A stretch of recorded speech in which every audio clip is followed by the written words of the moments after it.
দর্শক, এই মুহূর্তে সাগরিকা আছেন আমাদের সহকর্মী রেদওয়ান শাওন, সরাসরি যুক্ত হচ্ছি তার সঙ্গে।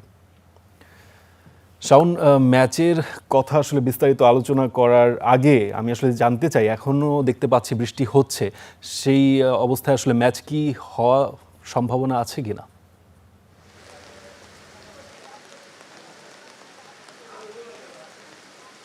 ফারদিন, যেটা দেখছেন আসলে হাতে ছাতা নিয়ে দাঁড়িয়ে আছে, এখানে এখনও বৃষ্টি পড়ছে।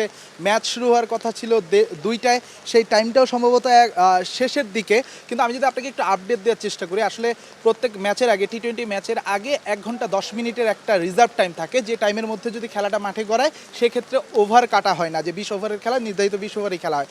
যদি 3টা 10-এর পর থেকে আসলে খেলাটা না নামতে পারে, সেখানে মিনিটে আসলে 4 মিনিট পর পর 1 ওভার করে কাটা যাবে। সেই হিসেবে 5টা 16 মিনিট পর্যন্ত আসলে ম্যাচটা 5টা 16 মিনিটের মধ্যে মাঠে গড়াতে হবে। যদি 5টা 15তেও মাঠে গড়ায় সেক্ষেত্রে 5 ওভারের একটা খেলা হবে। কিন্তু 5টা 17 যদি বেজে যায় এবং বৃষ্টির কারণে যদি ম্যাচটা মাঠে গড়াতে না পারে, সেক্ষেত্রে আজকের যে ম্যাচ, এই ম্যাচটা আসলে পরিত্যক্ত হবে। এবং পরিত্যক্ত হলে কিন্তু বাংলাদেশের উপর একটা প্রেশার ক্রিয়েট হবে, কারণ আপনারা জানেন প্রথম ম্যাচটা জিতেছিল যেভাবে বাংলাদেশ, ওই আত্মবিশ্বাসের মধ্যে বা ওই যে একটা স্ট্রেক রয়েছে, ওই স্ট্রেকটার মধ্যে একটা বাধা হয়ে দাঁড়ালো এই বৃষ্টিটা। সেক্ষেত্রে বাংলাদেশ হয়তো বা আজকে ম্যাচটা জিতলে সিরিজটাই নিশ্চিত হয়ে যেত। এখন ঢাকায় যে ম্যাচটা রয়েছে 2 তারিখ, সেটার জন্য অপেক্ষা করতে হবে। সেখানে যদি আসলে খেলাটা মাঠে গড়ায়, তাহলে বাংলাদেশকে সিরিজটা জয় করতে ওই ম্যাচটা জিততে হবে, এবং ওই ম্যাচটা জিততে না পারলে যদি নিউজিল্যান্ড জিতে, সেক্ষেত্রে এই সিরিজটা আসলে টাই হবে, এমন একটা সিচুয়েশনের মধ্যে রয়েছে। আর বৃষ্টির কথা বলছেন, সারাদিন আসলে বৃষ্টি হওয়ার সম্ভাবনা রয়েছে। আমি যতদূর জানি ওয়েদার আপডেট যেটা, সেটা হলো 6টা পর্যন্ত বৃষ্টি হওয়ার সম্ভাবনা রয়েছে। এই অবস্থায় আসলে ম্যাচ মাঠে গড়ানোর সম্ভাবনা নেই বললেই চলে।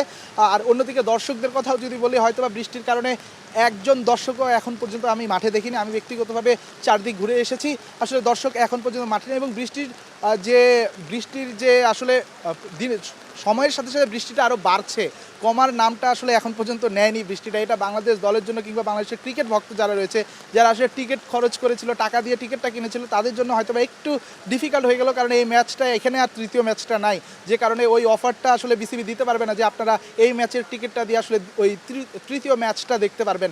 তো সব মিলে এই অবস্থা, বৃষ্টি এখনও চলছে। দেখা যাক আসলে ম্যাচটা শেষ পর্যন্ত মাঠে গড়ায় কিনা। ফারদিন। জি শাওন, পরিষ্কার প্রায় সবগুলো বিষয় নিয়ে আপনি আমাদের কনফিউশন দূর করে দিয়েছেন।